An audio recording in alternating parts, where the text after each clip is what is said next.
ഒരു സംവിധായകൻ എന്നുള്ള നിലയിൽ ഈ പടത്തിലെ പ്രധാനപ്പെട്ട കാസ്റ്റിങ്ങിൽ ധ്യാനിനെ തിരഞ്ഞെടുത്തതിനെക്കുറിച്ച് ഇപ്പോഴെങ്ങനെ വിലയിരുത്തുന്നത്?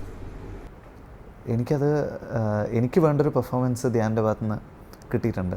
ഇതിൽ നമ്മൾ സ്ക്രിപ്റ്റ് വർക്ക് ചെയ്യുമ്പോൾ തന്നെ ധ്യാനാണിത് ചെയ്യുന്നതെന്നുള്ളത് ഈ എഴുത്തിൻ്റെ ഒരു പ്രോഗ്രസ്സിനിടയിൽ തന്നെ നമ്മൾ ഡിസൈഡ് ചെയ്ത കാര്യമാണ്. പിന്നെ ധ്യാനിനെ കണ്ടുകൊണ്ടാണ് എഴുതുന്നത്. ശോഭന ചേച്ചീനെ കണ്ടുകൊണ്ട് എഴുതുന്ന പോലെ ധ്യാനിനെ കണ്ടുകൊണ്ടാണ് എഴുതുന്നത്. അതുകൊണ്ട് ആ ക്യാരക്ടറിലേക്ക് അവൻ കറക്റ്റായിട്ട് സിങ്കായി വന്നു. ധ്യാനിൻ്റെ ബിഹേവിയർ മാത്രം മതിയായിരുന്നു ആ ക്യാരക്ടറിന് നമുക്ക്. പിന്നെ ആ ക്യാരക്ടറിന് വേണ്ട അഗ്രഷനും ആ ക്യാരക്ടറിന് വേണ്ട എനർജിയും ഒക്കെ ധ്യാനുണ്ട്, ബൈ നേച്ചർ ഉണ്ട്. അതുകൊണ്ട് എനിക്കൊരു ബുദ്ധിമുട്ടും ഉണ്ടായിട്ടില്ല. ഈ പടത്തിൻ്റെ ഒരു ടോട്ടാലിറ്റി എടുത്ത് നോക്കുമ്പോൾ ഇന്നോവേഷൻ, അതുപോലെ ഒരു ഫാസ്റ്റ് ട്രാക്ക് മൂവിയാണ്. പടം സ്വച്ഛന്തമായി ഒഴുകുക എന്നല്ല ചെയ്യുന്നത്, ഒരു കുത്തി ഒഴുകുന്ന പടമാണിത്. ഇങ്ങനെ ഒരു പേസിൽ, ഇങ്ങനെ ഒരു സ്പീഡിൽ, ഇങ്ങനെ ഒരു ഫാസ്റ്റ് ട്രാക്ക് മൂവി എന്നുള്ള ചിന്തയിലേക്ക് വരാൻ കാരണം എന്തായിരുന്നു?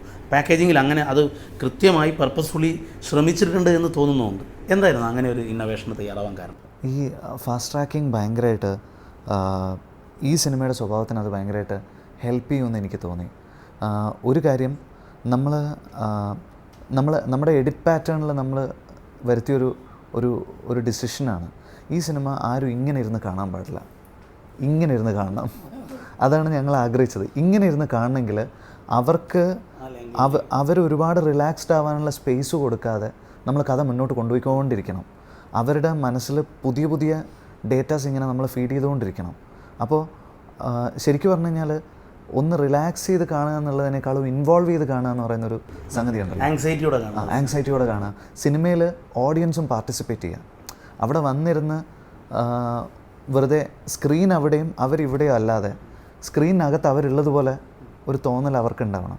അതിനു വേണ്ടിയിട്ടാണ് അങ്ങനെ ഒരു എഡിറ്റ് പാറ്റേൺ നമ്മൾ കൊണ്ടുപോയത്. അത് സിനിമ എഴുതി തുടങ്ങുന്ന സമയത്ത് തന്നെ നമ്മൾ ഡിസൈഡ് ചെയ്ത കാര്യമാണ്. ഈവൻ സിനിമാറ്റോഗ്രഫി പോലും വളരെ സോഫ്റ്റായിട്ടല്ല പോയിട്ടുള്ളത്, ഭയങ്കര ഗ്രിട്ടി ആയിട്ടാണ് പോയിട്ടുള്ളത്. ചില സ്ഥലത്തൊക്കെ ഭയങ്കര ഹാർഡായിട്ട് തന്നെയാണ് ഇത് ട്രീറ്റ് ചെയ്തത്. അത് ഈ സിനിമയുടെ ഒരു ആവശ്യമായിരുന്നു. ഇതിൻ്റെ ഒരു ഫ്രെയിമിങ്ങിൻ്റെ ലാംഗ്വേജ് നോക്കുമ്പോൾ, നമ്മൾ ക്യാമറ വർക്ക് നോക്കുമ്പോഴും ഈ പറഞ്ഞൊരു സാധനം ഒരുപക്ഷെ ഒരു നാച്ചുറൽ ഫ്രെയിമിൽ അല്ലെങ്കിൽ ഫോർമൽ ഫ്രെയിമിലൊന്നും അല്ല സിനിമ മൊത്തം പോകുന്നത്.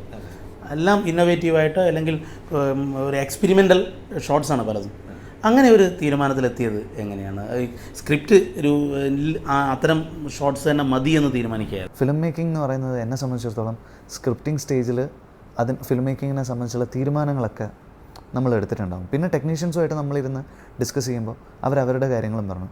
ഞാനും ജോമോനും കൂടെ ഞങ്ങൾ മ്യൂച്വലായിട്ട് എടുത്തൊരു തീരുമാനം എന്ന് പറയുന്നത്, ഈ സിനിമയിൽ നമ്മൾ track shot, trolley shot, crane shot, അങ്ങനെയുള്ള ക്ലാസിക് ഷോട്ടുകളുണ്ടല്ലോ, ക്ലാസിക് മൂവ്മെൻറ്റ് ഷോട്ട്സ് ഒക്കെ നമുക്ക് ഒഴിവാക്കാം. അത് ആവശ്യമുള്ള സ്ഥലങ്ങളിൽ മാത്രം ഉപയോഗിക്കാം. നമ്മൾ ആദ്യം തന്നെ അങ്ങ് തീരുമാനിച്ചു. അപ്പോൾ പടത്തിൽ മൊത്തം ഒരു 6 or 7 അത്തരം ഷോട്ടുകൾ മാത്രമേ ഉണ്ടാവുള്ളൂ. പടം സോഫ്റ്റ് ആകുന്ന ഏരിയാസിൽ മാത്രമേ അങ്ങനെയുള്ള ഷോട്ടുകളുള്ളൂ. അല്ലാത്ത സമയത്ത് ക്യാരക്ടറിനെ ഫോളോ ചെയ്തുകൊണ്ട് ഒരു ക്യാമറയും പിടിച്ചുകൊണ്ട് ജോമോൻ പോയിരിക്കുകയാണ്. അങ്ങനെ തന്നെയാണ് അത് എടുത്തിട്ടുള്ളത്.